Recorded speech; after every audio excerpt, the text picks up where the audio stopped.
এই ৩টা কসম, পুরো মহাবিশ্বের কসম, তারপরে হচ্ছে কিসের? কিয়ামত দিবসের কসম, আর এই যে জুমা এবং আরাফার দিবসের কসম। কসমগুলো কি বড়, বড় না? না ছোট, ছোট? বিশাল, বিশাল কসম। মানে বিশাল, বিশাল কসম নিয়ে আল্লাহ রাব্বুল আলামিন এখন একটা বড় ঘটনা বলতে চাচ্ছেন। সিকোয়েন্সটা দেখেন। বড়, বড় কিছু কসম আল্লাহ করলেন। মহাবিশ্বের কসম, বিশাল, বিশাল নক্ষত্রের কসম। ঠিক আছে? জুমার দিন বড় দিন, আরাফার দিন বিশাল দিন এবং কিয়ামতের দিন একটা ভয়াবহ বিশাল দিন। এই সমস্ত বিশাল, বিশাল বিষয়গুলোর কসম করে আল্লাহ পাক বলছেন, কুতিলা আসহাবুল উখদুদ। কি কথা? কুতিলা আসহাবুল উখদুদ। আসহাবুল উখদুদ ধ্বংস হয়েছে। কে আসহাবুল উখদুদ? সামনে যাই, মজার একটা ঘটনা আসবে। আন-নারি যাতিল ওয়াকুদ। যখন আগুন দাউ, দাউ করে জ্বলছিল, আসহাবুল উখদুদ ধ্বংস হয়ে গেছে যখন আগুন দাউ, দাউ করে জ্বলছিল। ইয হুম আলাইহা কুউদ। এবং আসহাবুল উখদুদের লোকরা এই আগুনের কুণ্ডলীর চারপাশে বসেছিল। মনে করেন এখানে বিশাল একটা আগুন জ্বালিয়ে রাখা হয়েছে। এখানে দাউ, দাউ করে আগুন জ্বলছে। আর কিছু মানুষ তার চারপাশে বড়, বড় কুরসিতে চেয়ারে হেলান দিয়ে বসে মজা উপভোগ করছে। এই হলো আসহাবুল উখদুদ। এদেরকে আল্লাহ পাক বলছেন এরা ধ্বংস হোক। কুতিলা আসহাবুল উখদুদ ওয়া হুম আলা মা ইয়াফআলুনা বিল মুমিনিনা শুহুদ। তারা বসে, বসে কি করছিল? তারা বসে, বসে দেখছিল যে মুমিন মুসলিমদের সাথে কি নির্যাতন করা হচ্ছে।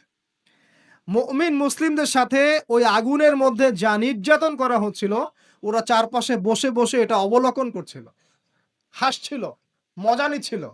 এই আসহাবুল উখদুদরা ধ্বংস হোক। ওয়ামা নাকামু মিনহুম ইল্লা আন ইউমিনু বিল্লাহিল আজিজিল হামিদ। আল্লাহ পাক বলছেন ওই মুমিনদের কোনো দোষ ছিল না যে মুমিনদেরকে ওই অগ্নিকুণ্ডে পুড়িয়ে মারা হচ্ছিল এবং চারপাশে কিছু মানুষ জড়ো হয়ে দেখছিল, মজা নিচ্ছিল। আসহাবুল উখদুদ ওই মুমিনদের কোনো দোষ ছিল না, শুধু একটা অপরাধ তাদের দৃষ্টিতে। কি সেটা?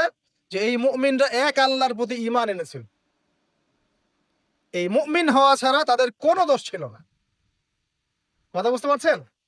এবার চলে আসেন এখানে কিভাবে আসলাম। বহুদিন আগের কথা, কত বছর আমরা জানি না। একজন প্রতাপশালী বাদশা ছিল, এখনকার বিশ্ব নেতাদের মতোই পরাশক্তি।